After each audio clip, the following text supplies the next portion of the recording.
Welcome to Better Business TV, episode 7. I am your host, Sasha Burson, and today is January the 13th. We only have about 15 work days left this month. How's it going? I hope you're working the plan toward accomplishing your January goal or goals. You do have monthly goals, right? If you don't, why not? If you have your annual plan, if you know what it is that you want to accomplish this year, you got to make sure that you have monthly goals too.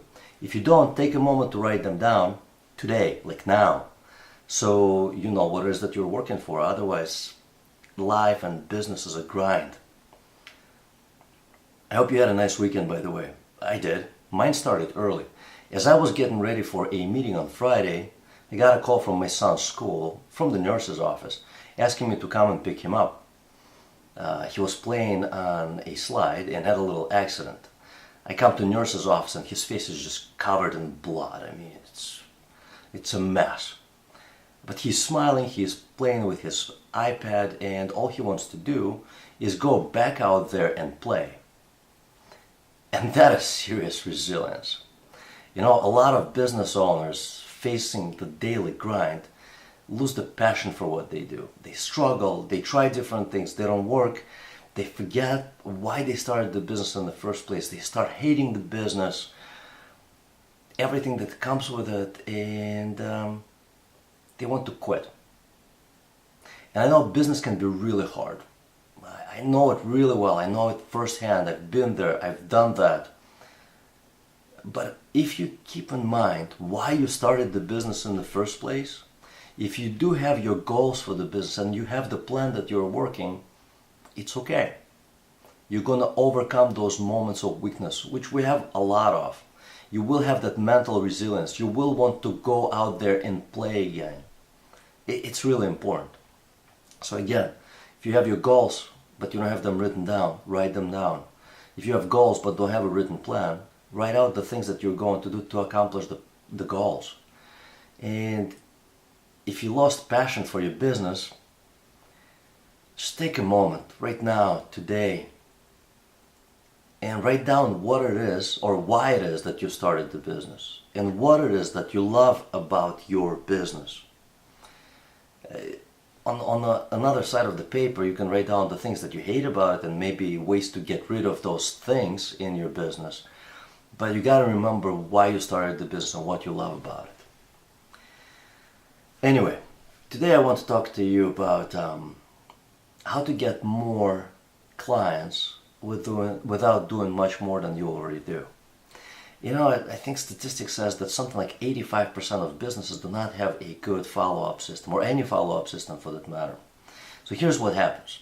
You got an inquiry from a prospect. They call you and they ask you a few questions, and then they may say a meeting, may not say a meeting, start a meeting. And if there is no way for you to capture, if you don't capture their contact information, chances are they may never call you again, they may never come and see you again. And if you think about it, when was the last time you bought a service or a product from the first company that you contacted or looked at online? For most people, the answer is, I didn't. You look at a few different ones and you find a compelling reason to buy from one and you go with them. Now you want to make sure that you give your prospects that compelling reason to go with you. And here's how simply it's done. Let's suppose that you are a specialty builder. You build dental or medical facilities. And you get a call from a doctor or practice manager, and they ask you a few questions, or they ask your receptionist or office manager a few questions. And before they hang up the phone, you gotta tell them that the Dr. So-and-so or Miss So-and-so, why don't they send you more information to help you go through this process? Make sure that you don't make sure that you avoid as many mistakes as possible. We created this guide, how to avoid 10 most common mistakes when building a new dental or when building a new medical office. And the reason why you want to do that is when you ask them the question, the answer, whether they want the guide or not, is almost always going to be a resound yes. So when you get that yes, you get to collect their address, hopefully physical address and email address, and you actually mail them the guide. Why do you want to mail them the guide? Because first of all, none of your competitors do that. At best, they're going to email something. You come into a crowded space when it comes to email. We get like 200 emails every day with something that is delivered to them physically in the mailbox. They actually get to hold on to something and look at you preferably. Like they see you as someone that gives them more value than others do. But in order to deliver the guide, you have to have their contact information. In order to get their contact information, you have to have something that would be of value to them. So the simplest way to grow your business, to get more clients, is to capture their data, capture their contact data, and start communicating.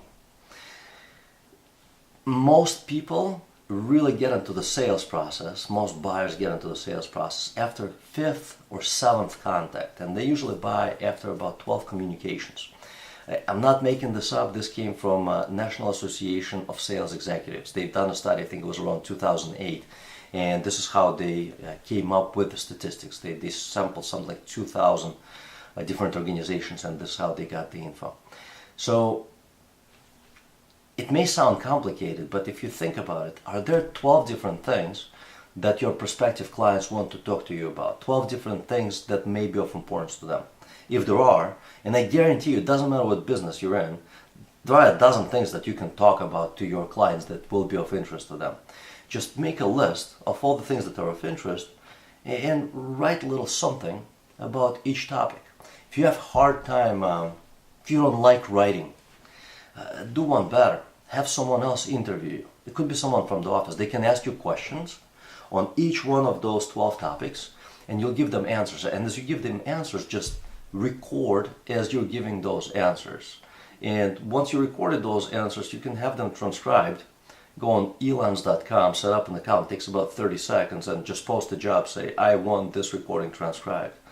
And then you can create little mailers or emails with subject lines that have to do with each topic that you would use to send to your prospects to continue communication.